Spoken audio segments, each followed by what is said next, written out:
فلاسفه ما جز سهروردی هیچ کدوم نه شاهنامه خون بودن، نه شاهنامه دون بودن، نه اسطوره شناس بودن. این جنگ رستم و اشکوبوس دقیقاً میتونه نبرد ما باشه با غرب.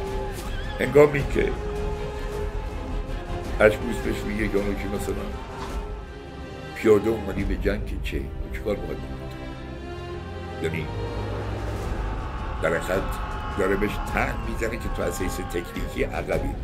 میگه پیاده مرازان فرستاده توست که تا اسب بستانم از اشکوبوس.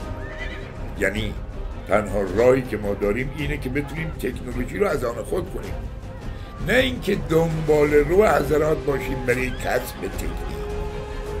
نگاه کنیم به اسطوره سهراب، اسطوره در حقیقت پسرکشی.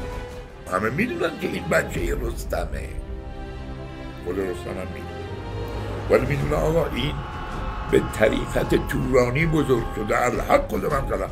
رستم میدونه تقدیر اینه که باید این پسر رو بکشه، سعی میکنه از این تقدیر فرار کنه. چون رستم پدر باشد و من پسر، به گیتی نماند یکی تاج بر. تمام همه باید از بین برن. کابوس بره بابام بشینه، افراسیاب هم باید بره من بشینه. یعنی زور دائر مدار، زور همه کار است.